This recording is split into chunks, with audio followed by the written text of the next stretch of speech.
Hey, how about that? It works now. Okay, we're finally live again. I have been having some problems with the computer, but it's all fixed up now, and I can actually stream this one live. So our next step here is to actually get in orbit around Mun and bring back some science.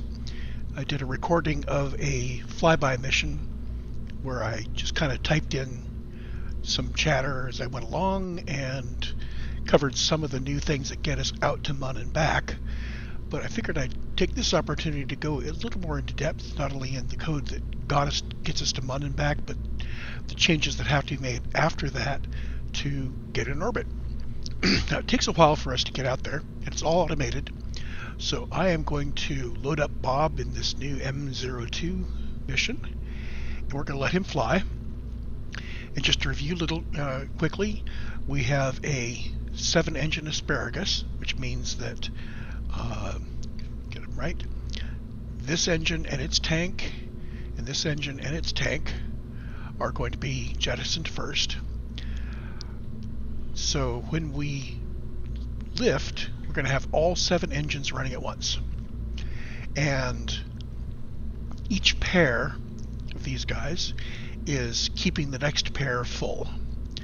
So while we're draining from all 7 tanks, all of them will get refilled except these 2, which will keep the other ones refilled.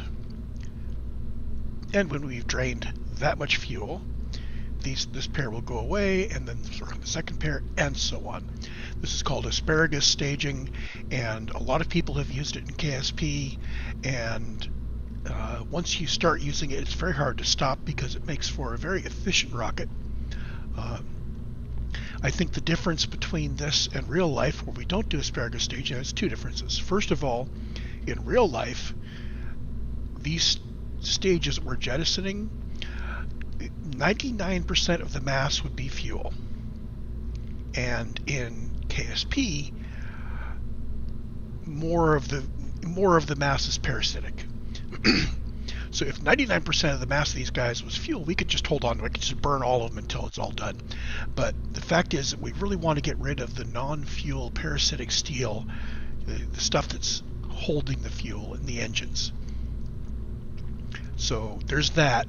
So it's a bigger win in KSP than it is in real life. Secondarily, in real life, there are some rockets where they have considered using this, but the real life problems of getting these fuel ducts to work reliably and transfer the fuel from one to the other reliably and rapidly, and disconnect, and having that be cheap and reliable and robust and not burn, not explode, that sort of thing. Real life it's harder to do.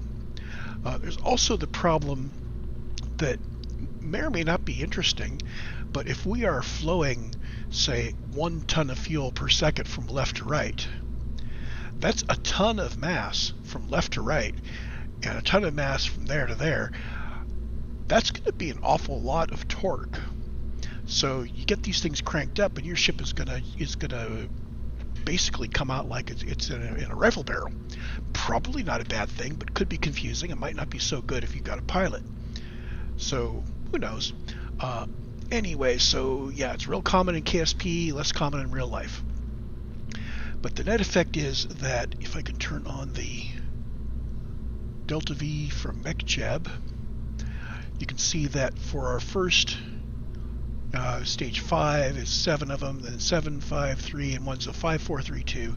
So 5, 4, 3, 2, 5, 4, and 3 are staging the pairs. So we always end up with thrust weight ratio about the same. So each time we drop a pair, we go back to having a bunch of engine plus tank plus lots of fuel.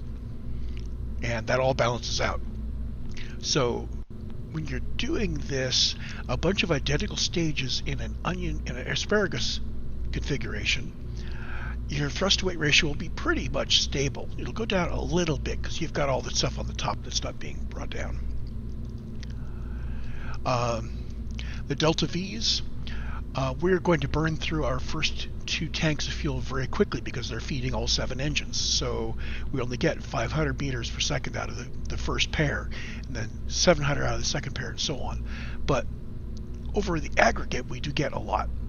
And once we're all done, the middle engine is actually a steerable engine because it's going to be there for high altitude operations, basically circularization and such. So we've got 6 engines that are the Reliant, which is just the high thrust, high efficiency, get us there. And the middle engine is the Swivel, which has some gimbal capabilities. It's not quite as efficient, not quite as high thrust. And then the top is a space engine, the LV909. You notice that it's, if it was burning in the atmosphere, it doesn't have very much DV, but in space it's great. So my intention is that for this top part, from here up, that's the part that's going to go orbit MUN and come back. And anything else will get as far as it gets, it'll be dropped off. And I don't think the long stage is actually even going to finish circularization, frankly. I think we do finish circularization with the top. We'll find out.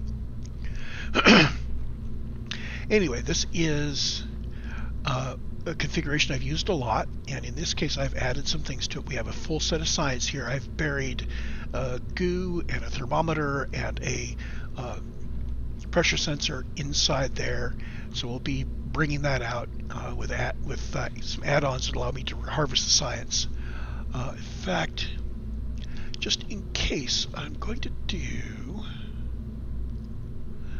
no, I'm not going to. I'm going to go ahead and use the add-ons to collect my science rather than putting them on a custom button somewhere.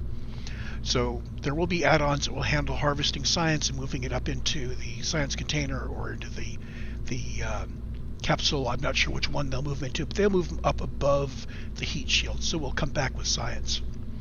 And for a pilot, Bob is going. See, if we set Jeb or Valentina, we could only run the science tuner experiment once. But with Bob, we could run all these experiments as many times as we want. Bob will handle resetting them. So we go with a scientist here. We don't need a pilot because we are controlling the whole thing with our autopilot.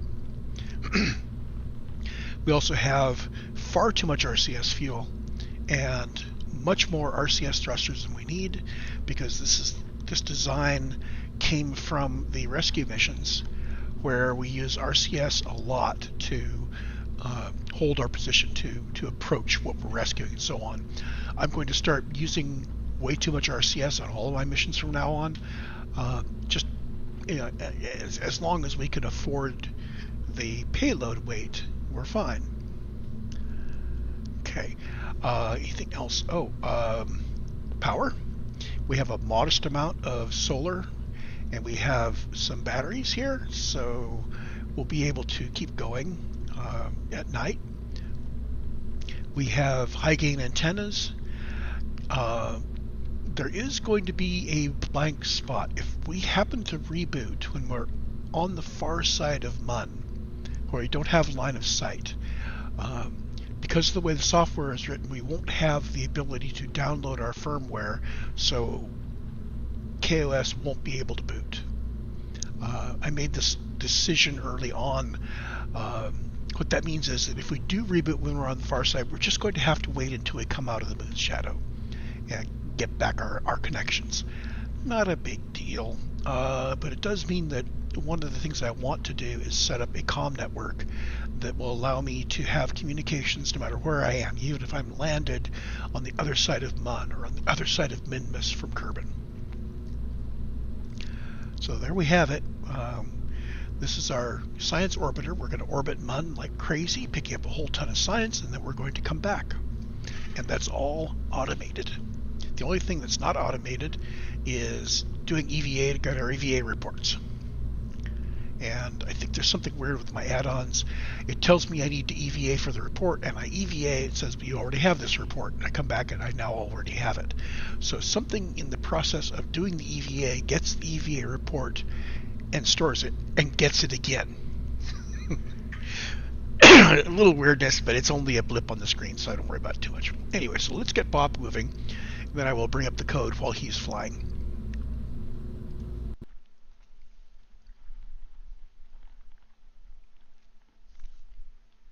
I'm also going to start the debug console for KOS.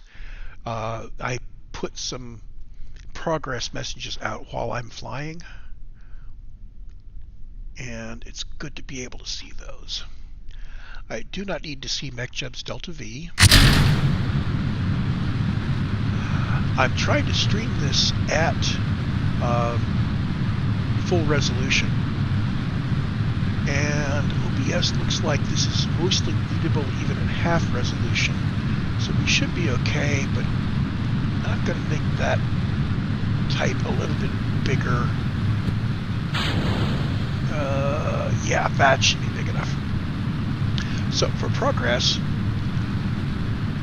at each phase of the flight, as usual, as I've been doing all along, I'm printing out the new phase name. That's actually shown on the screen and in the debug console. I've been curious as to what my statistics are as I auto-stage. So my auto-stager is now printing things like surface velocity, orbital velocity, altitude, mission elapsed time, number of engines I have remaining.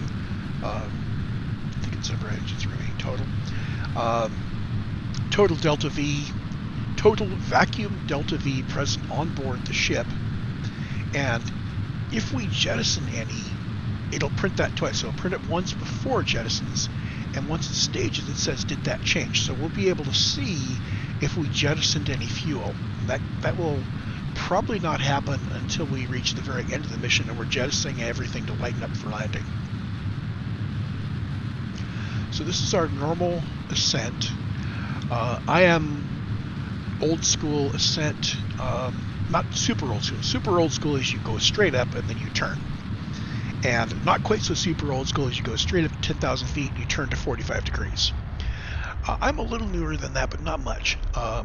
Basically, I tilt myself, I pitch over by about 3 to 5 degrees, very soon after launch. And then I follow a pitch program.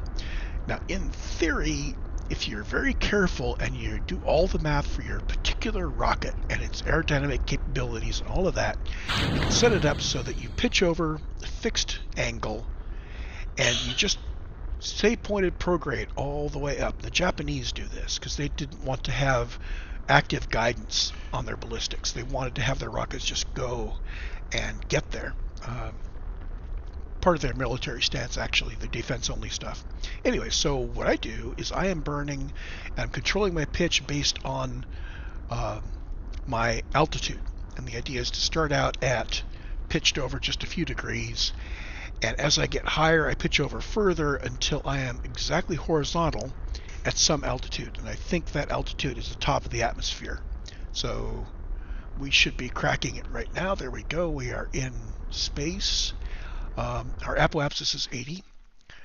There's a second school that says you should start throttling back when the time to apoapsis grows. I've tried that, and with this configuration, it uses more fuel to get into orbit. Not much, like 20 or 30 meters per second delta V, that's it. But slightly more fuel, and it takes a lot longer.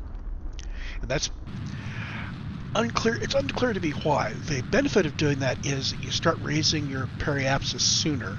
So when you do get up to circularize, you're almost circularized already. And in my case, when I started circularization, my periapsis was like minus 450 kilometers. So we have to do a lot more work here. And if you do work earlier, you have less work to do here. But it turns out, like I said, for this rocket, it was very close to a wash. So we're circularizing. We started out with 6,518 meters per second of delta V. And I think, we have a delta V from Kerbal Engineer. I will look at it. So we're circularizing at 80 kilometers. And I need to subtract really quickly in my head. In fact, I'm going to hit escape as we finish circularization here.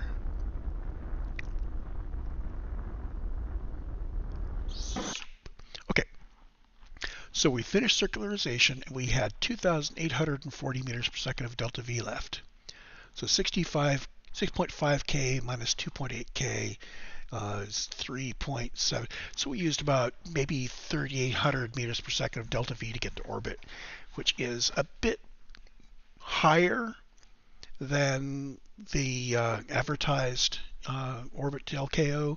I'm happy with that. I didn't build a particular aerodynamic rocket. I probably have a lot of losses all over the place.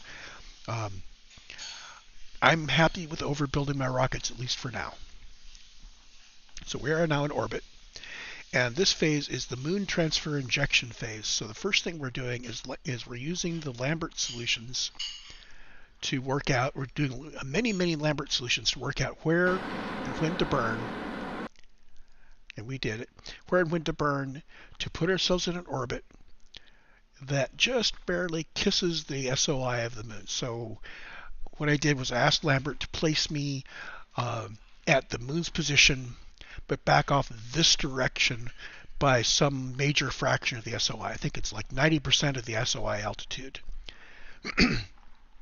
So the idea is that when we get there, the moon will be passing by and will just snag us. And we just pass right through the edge of its SOI, and we'll spend a little time in its SOI, and we'll get back. And we can see here this top limb right around Mun. This shows our path around Mun. So we're going to enter here, and we pass by here. Of course, Mun will be over here. So this is really from Mun through the PE points off towards Kerbin. It's going to be over here. So we're going to head out here, and then we're going to loiter a little bit inside Mun's SOI, and then we're going to head back. When we head back, we're going to be on this green orbit, which, in theory, if we were on that orbit, we could aero capture and land without doing anything else. And that's pretty much what the moon flyby did that I recorded earlier. So let's go ahead and let her rip. Something I did notice on the Mun flyby was that our burn to get into this orbit was wildly inaccurate. And the reason for that is this little white stripe you see right here. What's happening is we only have 327 meters per second of delta V left in the current stage. And it's using the gimbaled,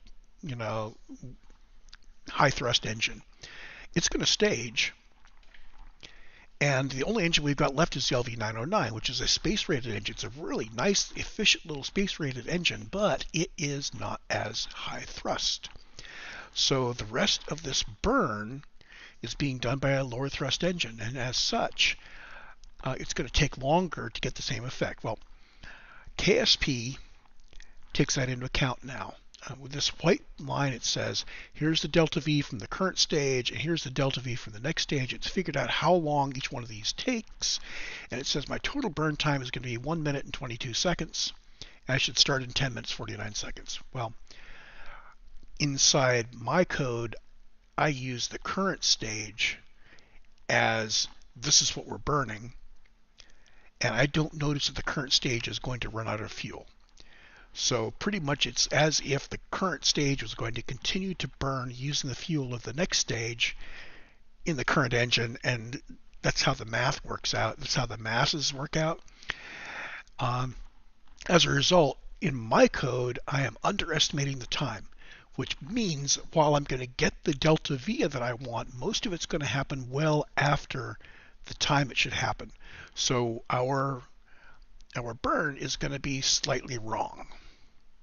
That's okay, we have a correction planned, but let's watch that happen. So we're going to end up essentially as if the burn was to the right of where it is, which means this is going to swing to the left. So our actual orbit is going to be to the left and shorter, which means we are not going to get an intercept. We're not going to get we're not going to match Mun at all. Also, if we watch this, we can see that KSP is going to tell us to start burning, but my code isn't going to start burning for probably a second or two after that. Let's see. Yeah, we're already 6 seconds late, so yeah, almost 9 seconds went by. So we estimated at 20 seconds left on the 20 seconds less for the duration of the burn. There's also the problem that the way I'm doing my maneuver nodes, the delta V that corresponds to the last second of thrust gets stretched out over time because I decrease the throttle starting at that point. So just in general, I have systemic error in my maneuver node execution where I tail off at the end. So for short burns, that's more impactful. This burn, we have this problem where we're already late and it's LV909, and now we're making it even later by stretching out the last second. Yeah, not so good.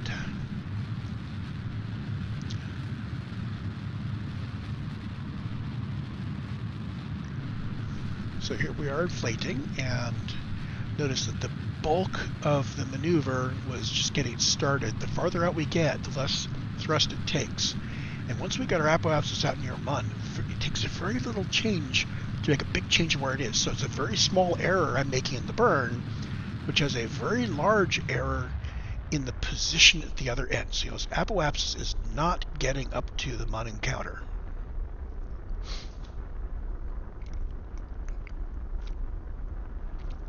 Not by a long shot. We're getting to 9 million, and we needed something a little bigger. But that's okay, we're about to do a correction. So basically similar logic. The difference is that for a correction, we constrain ourselves. For the original plan, we looked at a lot of different starting times and a lot of different transfer time of flights. For this, we have a constrained starting time. We have to start somewhere on the outbound limb, and our time of flight, we want to get to our destination at, we have already fixed the ending time. So it was very quick to work out this correction. It turns out we want to correct very soon, and it's 32 meters per second that we need to correct. So the small error we made, it's going to take 32 meters per second of delta V to correct. The fortunate thing is that we've got our single engine here with almost 2,000 meters per second available, so it will be able to do this no problem. And our numbers are roughly correct. It's a 3-second burn, so we're going to take extra time on the tail end of that, but it's going to be close.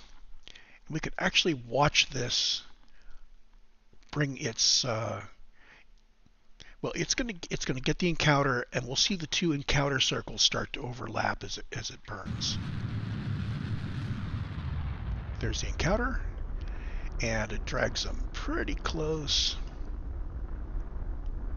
It's not going to be exact, but it's darn close. I think that's actually, you couldn't actually see the difference on the screen. So now we time warp out. I've tried time warping with the alarm clock, and if you time warp to an SOI with the alarm clock, it for some reason was skipping the first encounter and it was going to the return. So that was a fail. Instead, I have just used the warp functions in KOS to get myself there. So here we are. We're sitting here on the verge of making the transition to Mun. We haven't transitioned yet. Tick, tick, tick, tick, tick, tick, tick. We look like we have because we are so close to it. In fact, it's drawn us. There we go. 2, 1. So there we are. When you cross SOIs, it cancels your auto warp. Well, we'd already canceled the auto warp, hadn't we? I thought we had. And I didn't mention what that was doing there. That happens so fast. So once we get this dwell inside the SOI, we want to get in an orbit around Mun, and because we're collecting science, I want to pass over every biome on Mun, and not all of them are on the equator, so I want a polar orbit. And this is going to make this particular mission a little unique, because I am making a right-angled turn.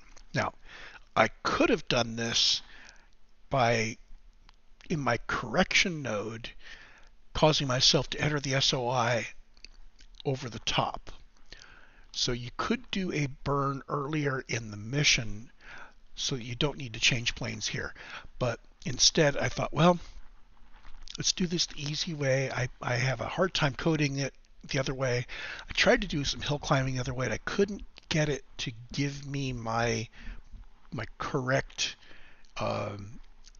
orbital inclination. But this way I could. So we worked out where our periapsis was going to be on this pass through. And then we said, well, let's put a node there. And now I want to burn several things. First of all, I want to burn retrograde so that we don't go swinging all the way up. So we want to slow down. And the second thing we want to do is we want to do a plane change. So we want to burn either up or down. I think it's down in this case. I'm burning based on the pole of the moon. So I actually take the angular momentum of moon and take that vector as being my direction. So I want to go over the rotation axis of Mun. So we're going to burn downward just enough to get us into this orbit and backward enough to cancel the old orbit. And that all adds together to this burn here of 378 meters per second. And it's mostly going to be retrograde to slow us down. We have to slow down a lot here. So if we go back here, so you see this is mostly burning retrograde horizontally and a little bit vertically. There's not going to be a whole lot to see in this view. Let's go back to this guy.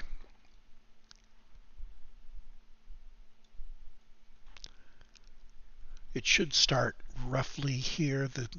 The KOS numbers should match my numbers pretty closely. Yeah, they matched.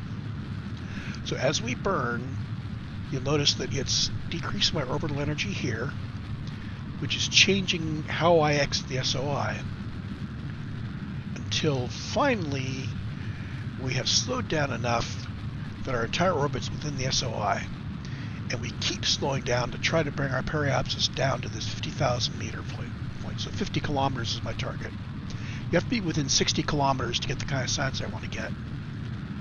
And while we're doing it, I'm also burning to change my inclination. Now that was all burning in one direction, so yeah. And we're tweaking it and just polishing it up. And there we go. We've got our periapsis right there at 49.8 kilometers. That's pretty good. So now we want to get in orbit. We don't want to be in this long orbit. I want to be in this 50 kilometers circular orbit so I can get all the science. Now normally I would just time warp down there and, circularize. But I thought this time I'm going to actually place a maneuver node and plan it out. And that's easy enough to do. We've got our vis-viva calculations, so we can say, well, what is our circular, vis-viva is overkill for this, but I can get what is our circular velocity at that radius, and what is the difference, and we schedule a burn. It's 165 meters per second. And we figure out how long it is, and we say, oh yeah, we need to burn this far in advance. And we execute the burn. It's not going to be exactly circular because, like I've mentioned several times, execution of maneuver nodes is not exactly precise because we are not using an error controller to home in on our result. We're using it to home in on how much delta V we've applied.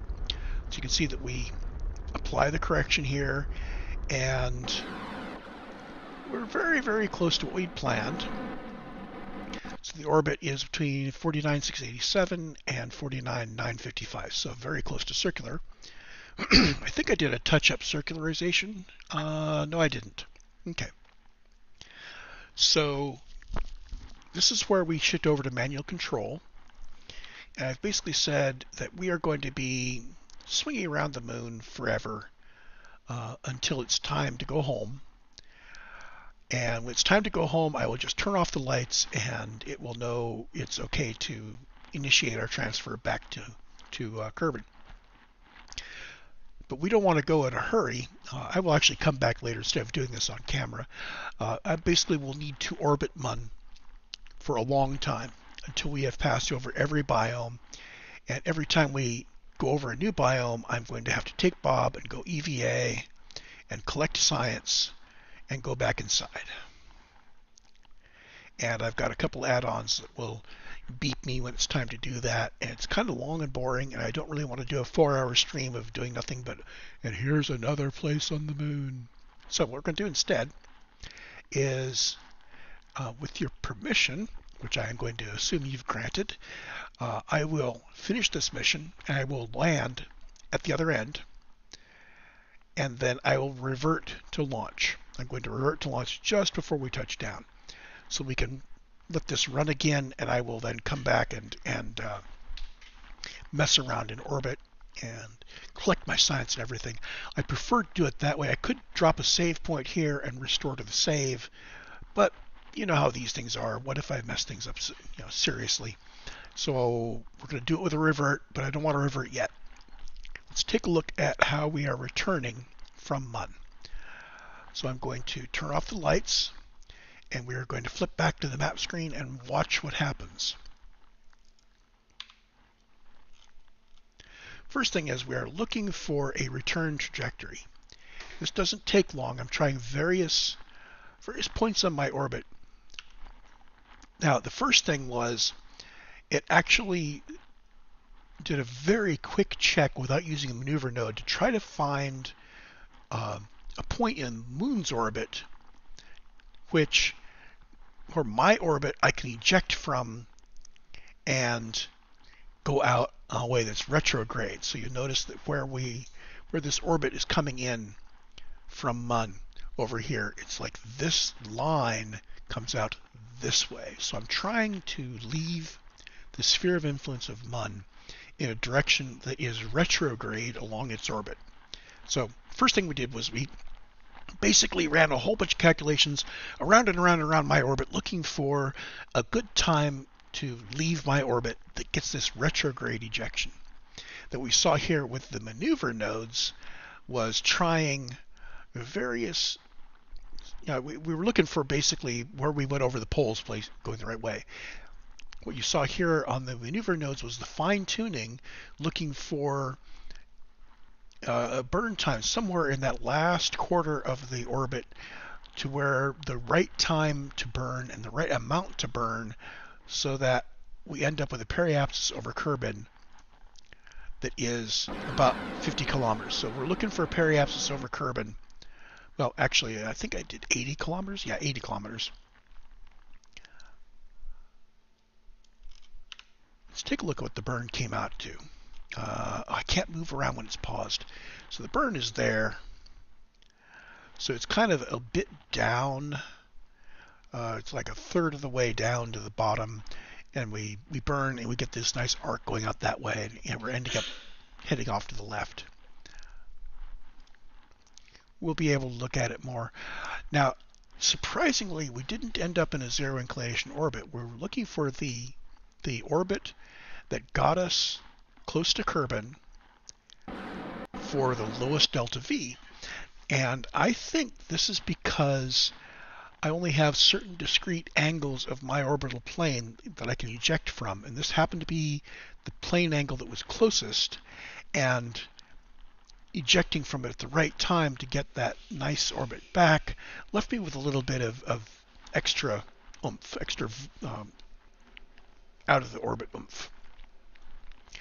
Anyway, we can do our aero braking just fine the way this is.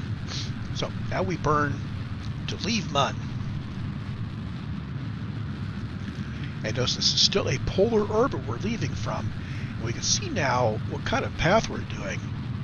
It's just going to kind of swing out and down.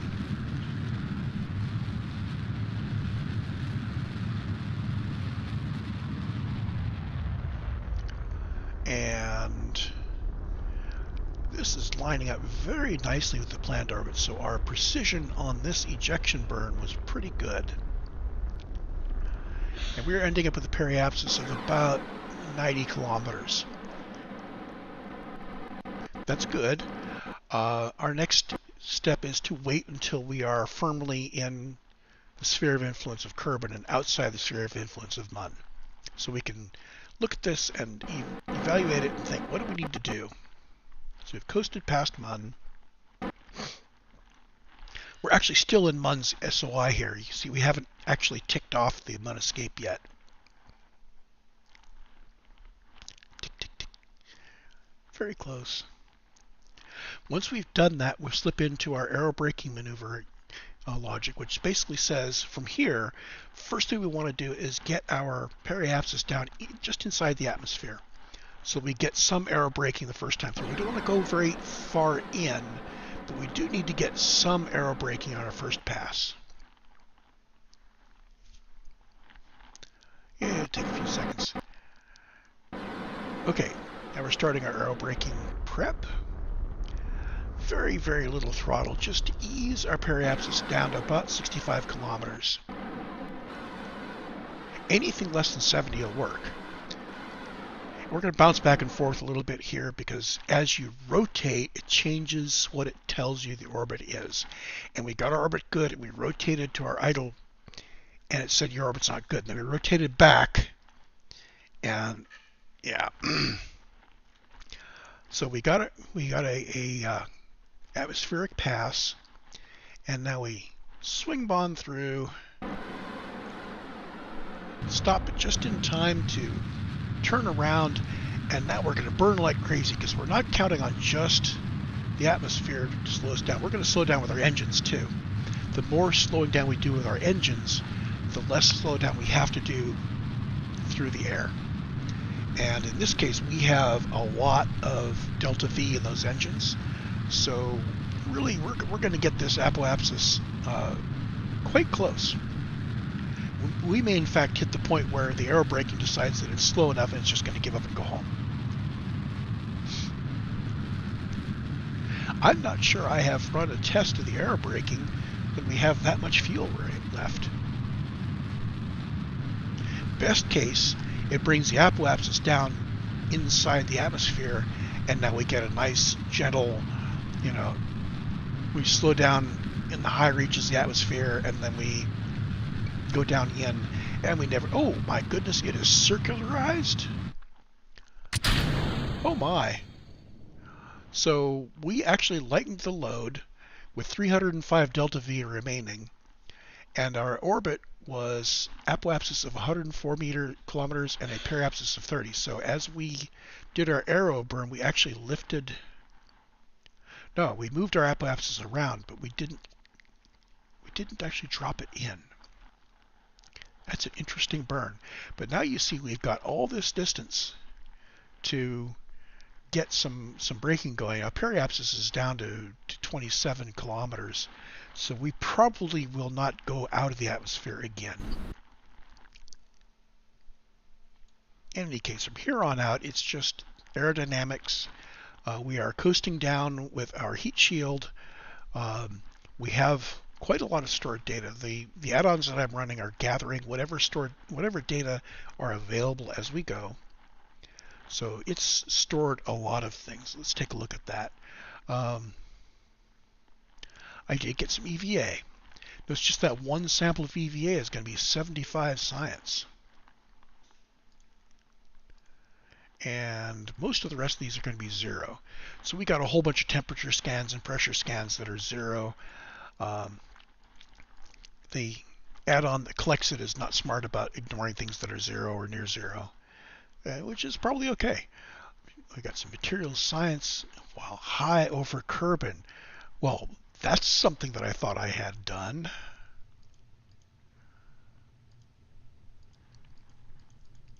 Yeah, some of these bits of science that I'm picking up are things that I actually had thought I'd already done. Anyway, we'll pick those up on the real mission, which I'm going to run after the stream.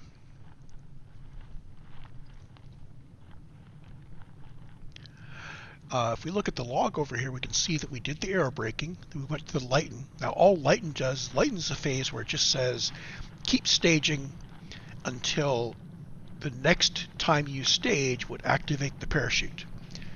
Okay, so it has not activated the parachute yet.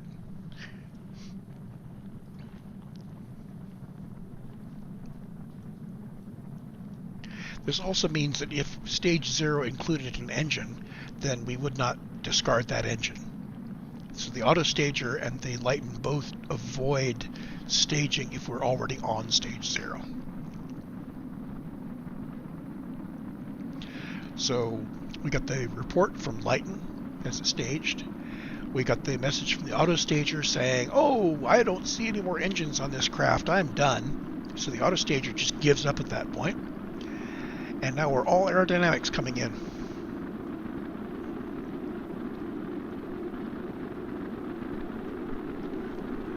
Our current phase is P-safe. P-safe is the phase that is going to hang out, just wait until it's safe to pop the parachute. I just realized I never went over any of the code that does this. Actually, that's not that important. Anyone who is interested in looking at the code, I have included the link to the repository in a number of places. I will add it to the description of the stream.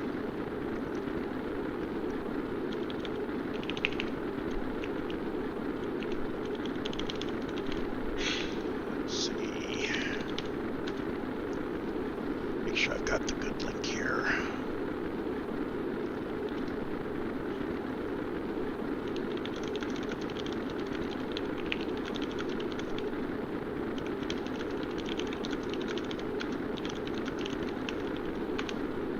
I hope that I can update the stream description while the stream is live.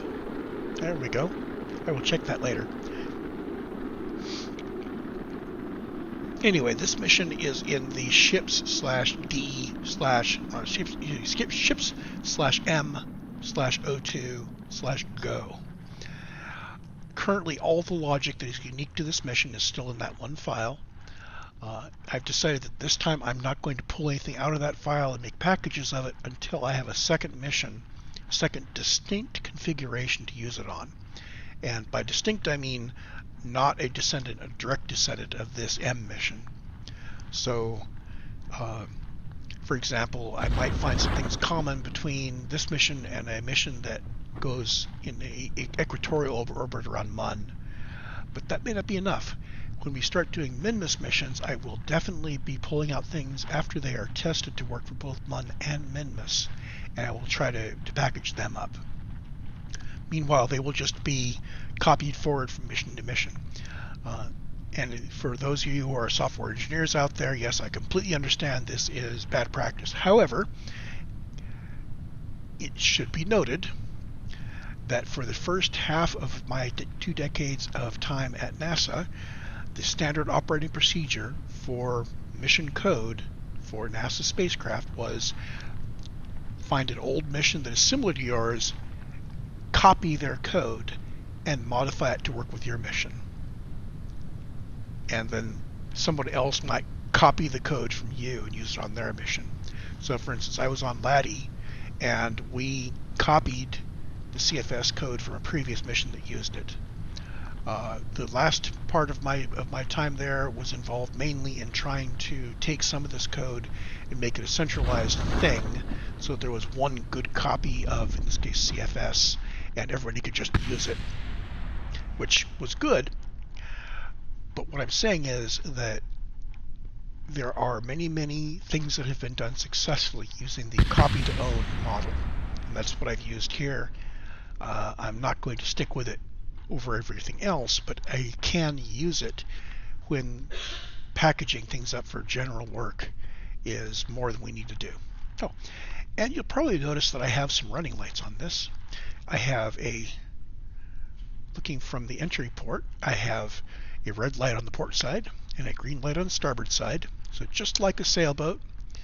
And I've got 2 white lights on the top and 1 white light on the bottom, which I think is the emerging standard for spacecraft. At least I am led to believe from a couple of sites that that's the way a couple of the current commercial spacecraft are laid out. I haven't looked at how they're laid out. I just heard that as a description, so I don't know if this is right or not. But it's kind of cool that we now have some lights. And there's the landing, and I want to really quickly revert flight to vehicle assembly rather than recover this. And I'm going to call that a stream. As I work on the code, if I see any particular singular things that are of interest, I will do short streams on them.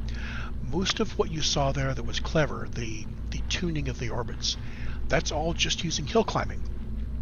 So we have two hill climbing packages. We've got the hill package that I copied from Cheers Kevin, and then we've got a scan package, which is a similar idea, but it's a unidirectional scan. So you'd start with a state vector, and you would only increment from there. And you might rewind a little bit. You might rewind within what you're doing to get a finer thing. But that provides a capability where you can use it in situations where you never want to go before that. So for instance, we can say best departure time after a given point. And you can set up that point, and the hill climbing might try to go into the past. And this unidirectional scan would always go into the future.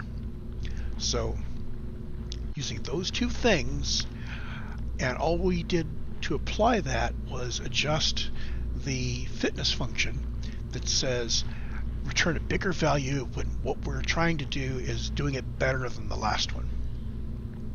So not a whole lot of meat there, and it's more lines of code than it sounds like, but it's simpler than it sounds like too. Anyway, so I will go over that in detail as it gets generalized from Minmus. Meanwhile, we can just be happy in the fact that we've got this little adaptive tuning thing which is doing very nicely and manages to get us up and back. And I'm going to go fly this out to Mun and go get me some science, and that can be it for the stream. So I'll see you in the next one.